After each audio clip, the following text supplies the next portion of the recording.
요즘 세계 과학자들의 이목이 초전도체라는 것에 집중되어 있습니다. 초전도체란 전기 저항이 0이 되고 자석 위에 둥둥 뜨는 물질입니다. 상온에서의 초전도체 물질이 개발된다면 진공 상태에서 움직이는 자기 부상 열차가 나오고 양자 컴퓨터의 개발이 초가속화된다는 것입니다. 부산에서 서울까지 30분 만에 도착하게 되고 우리나라에서 미국까지 3시간이면 갈 수가 있습니다.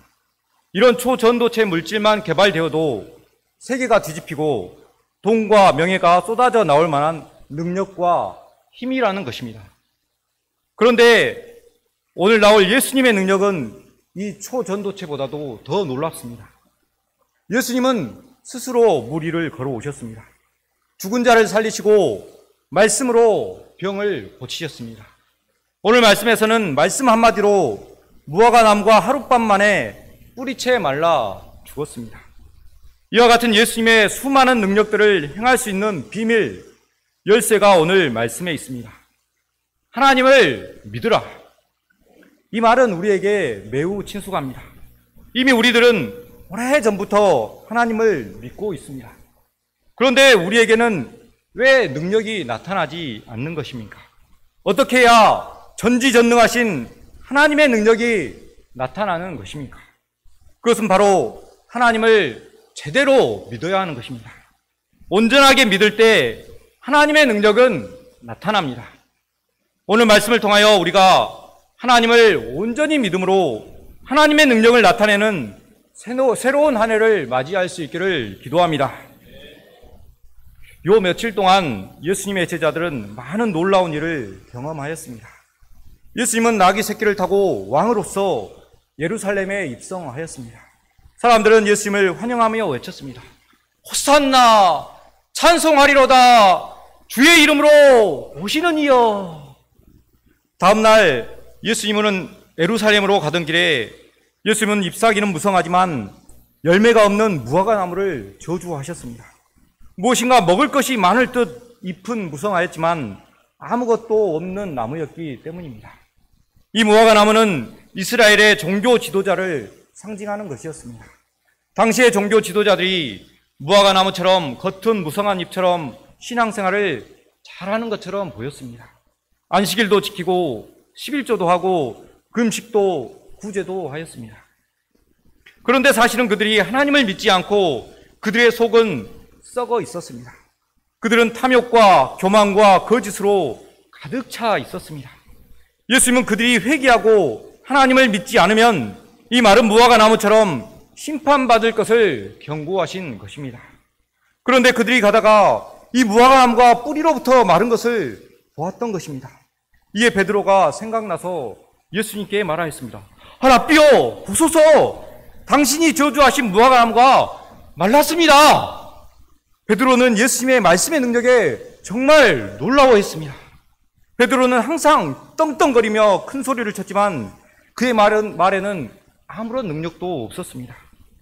베드로는 예수님처럼 자신도 말만 하면 이런 크고 화려한 능력이 나타나기를 간절히 원했습니다.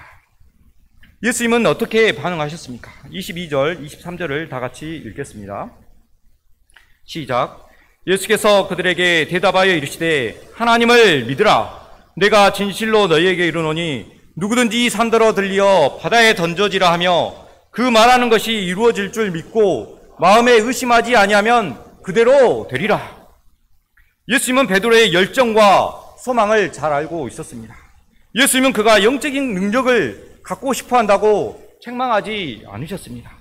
오히려 예수님은 그에게 어떻게 하면 그것을 가질 수 있는지를 가르쳐 주고 있습니다.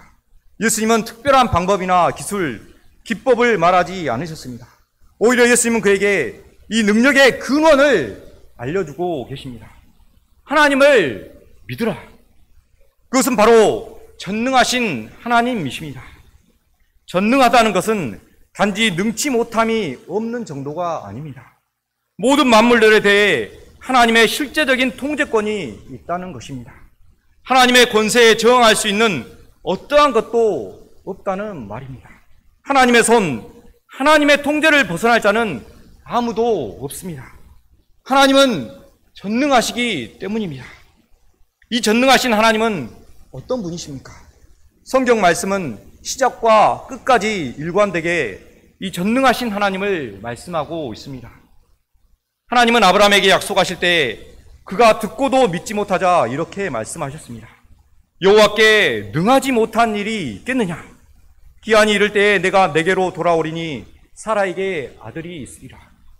내 아내가 임신하여 아들을 낳을 것이라고 하자 이미 생리가 끊어진 아내 사라가 웃고 웃으니까 하나님께서 말씀하셨습니다. 여호와께 능하지 못한 일이 있겠느냐? 그렇게 해서 주신 아들이 이삭입니다. 마리아에게 천사가 잉태 소식을 전할 때도 마찬가지였습니다. 너에게 아들이 있으리라고 하자 마리아는 내가 남자를 알지 못하는데 어떻게 이런 일이 있을 수 있느냐고 물었습니다. 이때 천사도 말하였습니다. 성령이 내게 임하시고 지극히 높으신 이의 능력이 너를 덮으시리니 이러므로 나실 바 거룩한 이는 하나님의 아들이라 일컬어지리라. 대저 하나님의 모든 말씀은 능하지 못하심이 없느니라. 이처럼 하나님은 전능하신 분이십니다. 하나님께는 능치 못함이 없습니다. 예수님은 말씀하십니다. 관절병 걸린 아들을 데려온 아버지가 당신이 할 수만 있으면 고쳐달라고 하였습니다. 할 수 있거든이 무슨 말이냐? 믿는 자에게는 능히 하지 못할 일이 없느니라. 하나님을 전능하신 분으로 믿는다면, 그 하나님이 나와 함께 하심을 믿는다면 우리도 능히 하지 못할 일이 없게 되는 것입니다. 내게 능력 주시는 자 안에서 내가 모든 것을 할 수 있느니라. 하나님의 아들로 오신 예수님께서 행하신 그 모든 일들도 전능자로서 하신 일입니다. 죽은 사람 나사로를 살리셨습니다. 말씀으로 병을 고치시고 풍랑을 잠잠케 하시며 물 위를 걸으셨습니다. 물을 포도주로 바꾸시고 오병이어로 5,000명을 먹이신 기적을 베푸신 것은 전능하신 하나님의 능력입니다. 성경은 우리가 믿음으로 읽는 책입니다만 그래도 참 믿기 어려운 내용들이 많이 있습니다. 믿어지기 힘든 사실들이 많이 기록되어 있습니다. 이런 일이 어떻게 일어났단 말인가? 어떻게 이런 일이 가능하지? 도무지 이해할 수가 없어. 라고 할 때 이 성경이 전제하고 있는 답이 있습니다. 하나님이 계시니까, 하나님은 전능하시니까, 그에게는 능치 못하심이 없으니까입니다. 유대인들이 예수님이 행하시는 그 많은 일을 볼 때마다 저가 누구시기에? 라고 했지만 성경은 말하고 있습니다. 저는 하나님의 아들이시기에, 저가 전능하신 하나님이시기에 라고 말하고 있습니다. 이렇게 전능하신 하나님, 능치 못함이 없으신 하나님, 우리가 이 하나님을 만나고 체험할 수 있는 방법이 바로 하나님을 믿으라, 믿음입니다. 믿음을 통하지 않고는 전능하신 하나님을 경험하고 만날 다른 방법이 없습니다. 하나님은 믿고 구하는 자에게 응답하십니다. 믿음이 무엇입니까? 하나님이 전능하신 분임을 믿고 그의 말씀을 의지하고 순종하는 것이 믿음입니다. 누구든지 하나님을 믿으면 하나님의 전능하심을 맛볼 수 있습니다. 그리고 또 하나님을 믿음으로 우리는 그분의 산을 움직이는 능력을 경험할 수 있습니다. 산은 움직일 수 없는 것을 상징합니다. 우리 각자에게도 산이라는 것은 우리 스스로 극복할 수 없는 것입니다. 여러분은 현재 어떠한 커다란 산을 직면하고 있습니까? 아무리 빠져나오려고 해도 벗어날 수 없는 음란과 정욕의 죄 문제가 크나큰 태산과 같습니다. 아무리 지원하고 도전해도 되지 않는 직장 문제가 포기할 수밖에 없는 거대한 산과도 같습니다. 워낙 큰 세대 차이와 관계성 없는 세상 문화로 인하여 이제 제자 양성은 도저히 넘을 수 없는 험한 산이 되어버렸습니다. 그러나 거대한 태산 앞에 서 있는 지금이 하나님에 대한 믿음을 가질 때입니다. 너무나 많은 사람들이 이 산을 바라보며 절망에 빠져 체념과 절망 속에 살아가고 있습니다. 그러나 하나님을 믿는 사람들에게는 이때가 산을 바다로 옮길 때입니다. 하나님을 믿으라. 저희가 믿음으로 이 산을 옮기는 믿음을 체험하기를 기도합니다.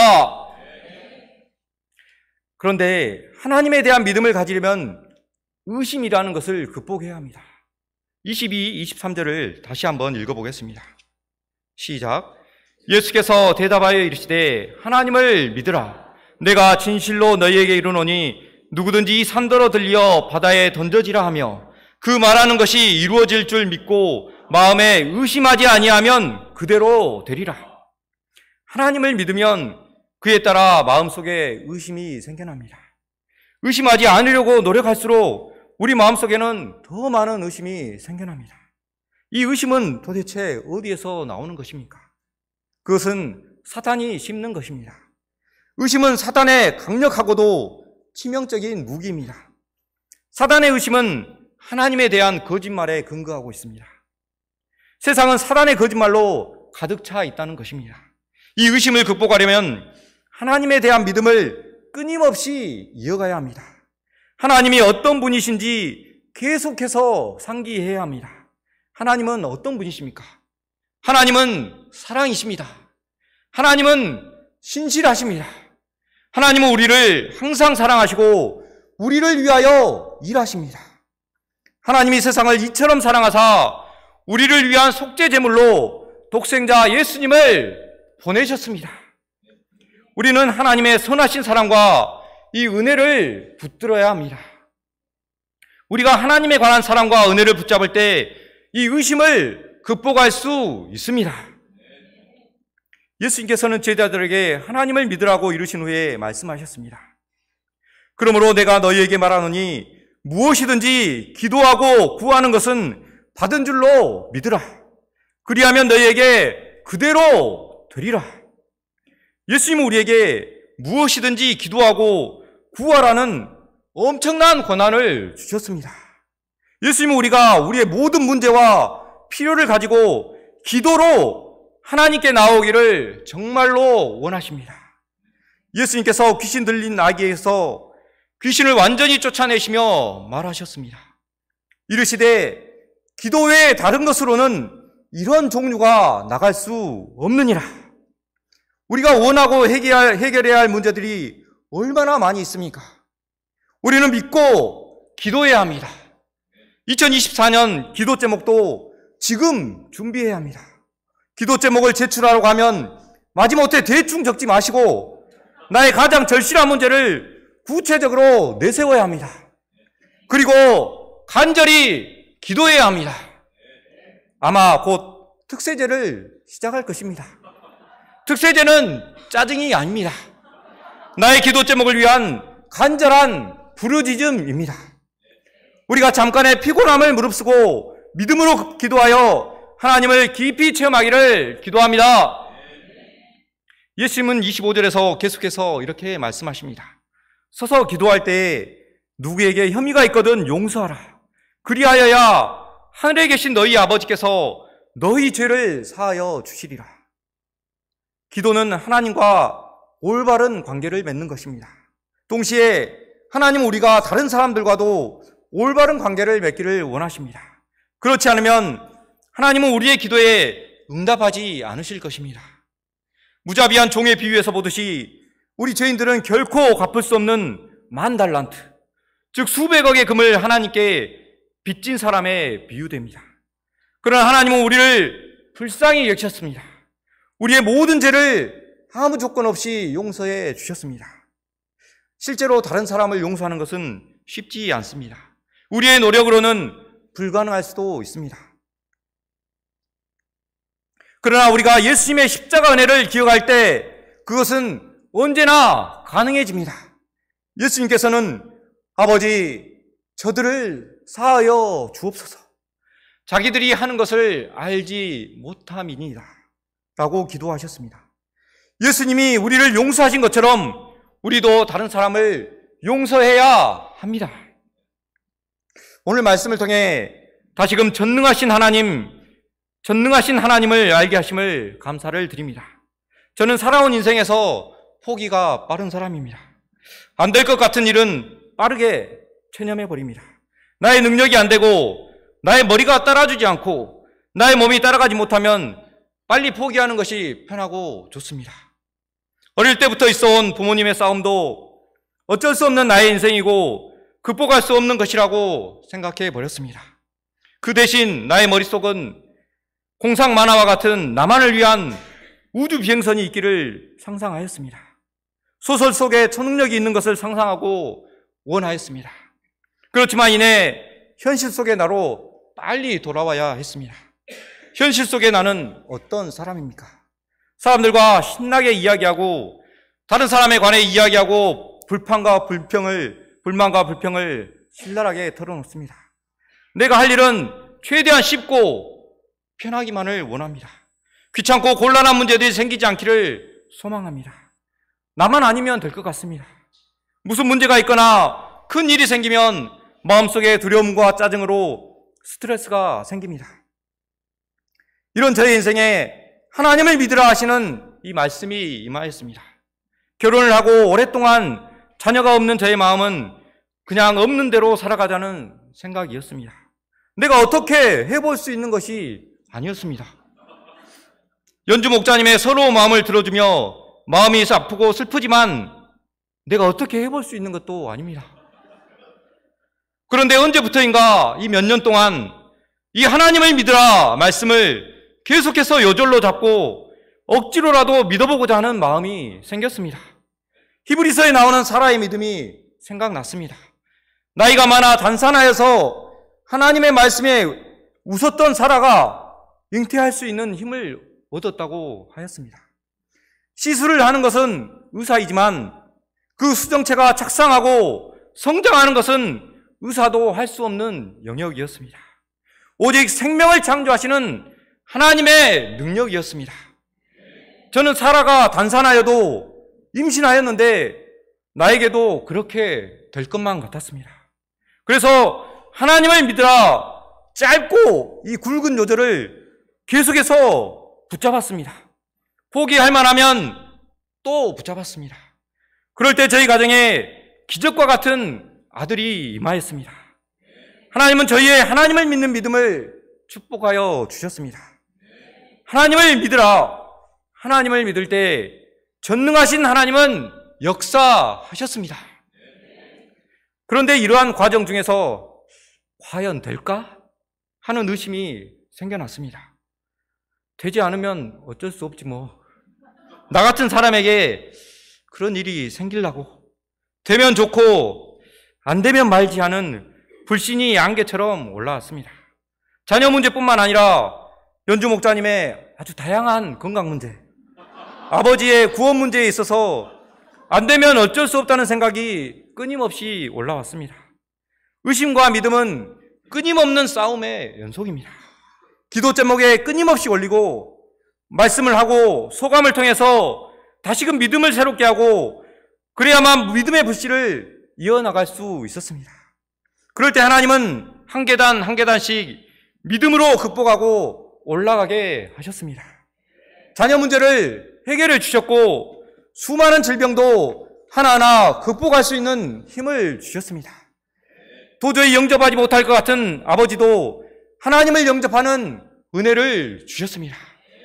부족한 자를 도우시고 믿음으로 큰 은혜를 주시는 하나님께 감사 찬송을 드립니다. 2024년을 시작하는 저에게 이 하나님을 믿으라 말씀을 맡겨주셨습니다. 저는 그냥 이대로 살고만 싶습니다. 특별한 일도 만들고 싶지도 않고 복잡한 일도 하고 싶지도 않았는데 말입니다. 그런데 예전에 그만둔 파트장도 또 하게 되었습니다. 이제는 노안도 와서 10수년을 해온 주일예배 사이도 말씀 교독하기가 띄엄띄엄 하였습니다. 파트장이다 보니 그렇게 하기 싫은 새벽 기도를 의무감에서라도 주일날 하고 있습니다.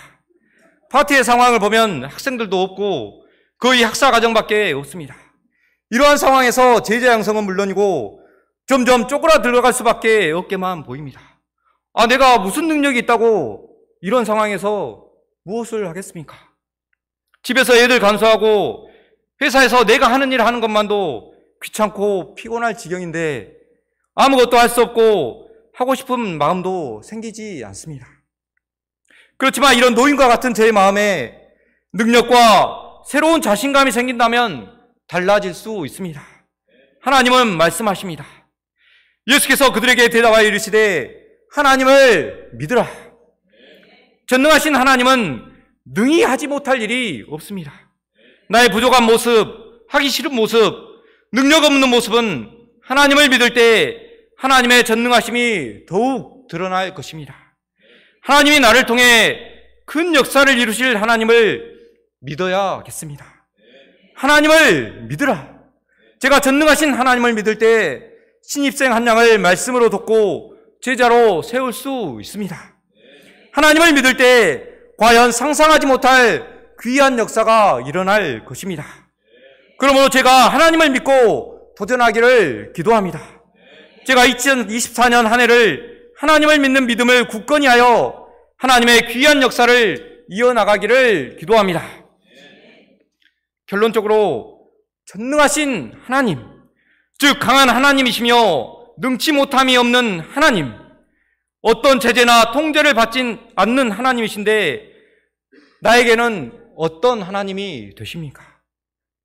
나에게도 전능하신 하나님이십니까? 다시 말해서 하나님이 능히 나를 이기고 있습니까? 아직도 내가 하나님을 이기고 있지는 않습니까? 하나님은 능치 못함이 없으신 분이신데 내가 믿음이 없어서 하나님의 능력을 막고 제한하고 있지는 않습니까?